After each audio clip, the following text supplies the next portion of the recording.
You said something wrong, you tried to fix it, you apologized, you explained yourself, and somehow you ended up comforting the person who hurt you. That is not an accident, that is a technique, and it has a name. It is called DARVO, and once you see it, you cannot unsee it. DARVO is a psychological defense mechanism first identified by researcher Jennifer Freyd in 1997. The acronym stands for Deny, Attack, Reverse Victim, and Offender. It works like this.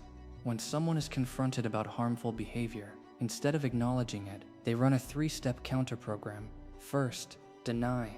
They reject what happened entirely. That never occurred. You are imagining things. You are being dramatic. Second, attack. They shift from defense to offense. They criticize your character, your motives, your mental state. They make your credibility the subject, not their behavior. Third, reverse victim and offender. This is the most sophisticated move. Suddenly they are the one who is hurt. You confronted them, so you are the aggressor.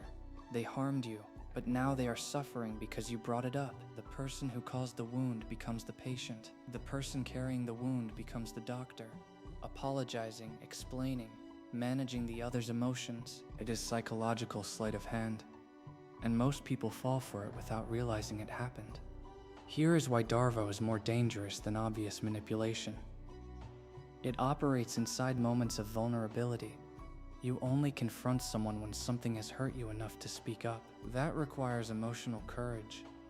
DARVO weaponizes that exact moment against you. The result is a double wound.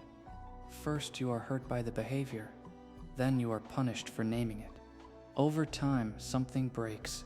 You learn that speaking up leads to more pain than staying silent. So you stop speaking up. You begin to carry things alone. You start wondering if your perception of events is even trustworthy. You begin questioning your own reactions. Maybe I overreacted. Maybe I was too sensitive. Maybe I was the problem. This is not weakness. This is the logical result of a repeated psychological pattern. Your brain is doing exactly what a brain does. It is learning from consequences. Researchers have found that DARVO is significantly correlated with increased self-blame in victims. In studies, people who experienced DARVO were more likely to doubt their own memory of events, feel responsible for the harm done to them, and choose not to report abuse or mistreatment. It does not just silence people. It rewires how they think about themselves, and it shows up everywhere. In relationships, in workplaces, in families, between friends. It does not require an aggressive person. The most effective DARVO comes from people who seem calm and reasonable while executing it. The most dangerous manipulator is not the one who screams. It is the one who cries right after hurting you. Scenario 1. A relationship. You tell your partner that something they said hurt you. They immediately say it never happened the way you described. Then they tell you that you are always doing this, always finding reasons to start arguments. Then they go quiet and seem upset. You find yourself asking if they are okay. You came to that conversation with a wound. You leave it with guilt. Scenario 2. A workplace. You raise a concern to a manager about how they spoke to you in front of others. They say that is not how it happened. They tell you that you have been difficult to work with lately. Then they mention how stressful things have been for them, how much pressure they are under. You end up saying you understand and that you did not mean to make things harder. You advocated for yourself. You left defending them. Scenario 3. A family dynamic. You bring up something from the past that caused real damage. They say you are dragging up old things to hurt them. They say they have sacrificed everything for you. They look wounded. The conversation shifts entirely to their feelings. Yours disappear from the room. Scenario 4. A friendship. You tell a friend that they shared something you told them in confidence. They say they do not remember it that way. Then they say you have trust issues. Then they tell you how much your accusation has hurt them. You apologize for bringing it up. 4 different contexts. 1 identical architecture. Deny what happened. Attack who you are. Become the victim. Ayanokoji Kiyotaka does not fall for DARVO. Not because he is emotionally numb, but because of how he processes information. He watches behavior, not performance. When someone shifts from confronted to wounded in a single breath, he does not follow the emotional current. He notes the sequence. He stays fixed on facts. What occurred, in what order, with what evidence. There is a specific quality to how he observes people in conflict. He is not moved by tears if the timeline does not support them.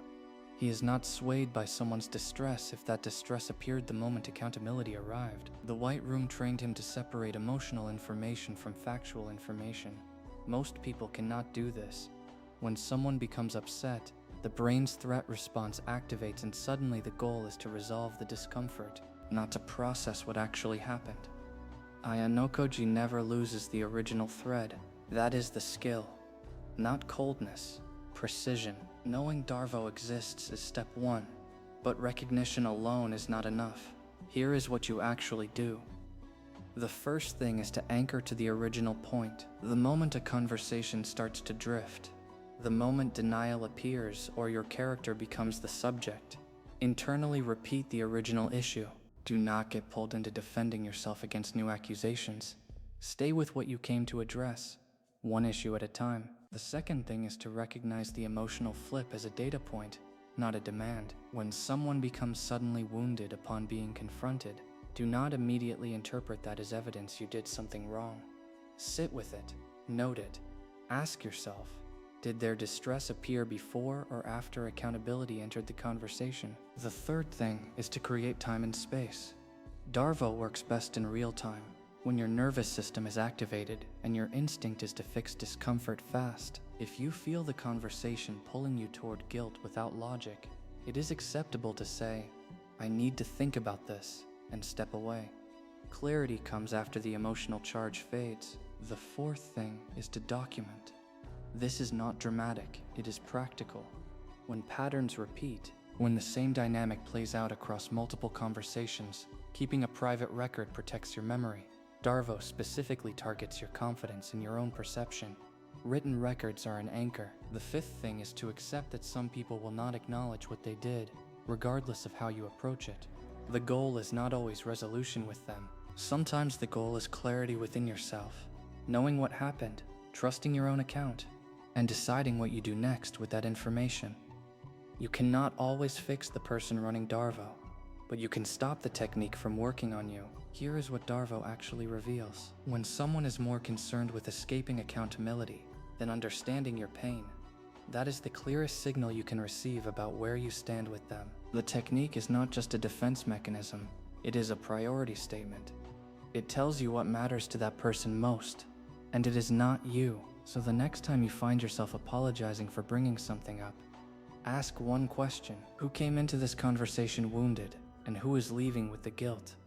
Because if the answer is you, on both counts, the conversation was not a resolution, it was a redirect.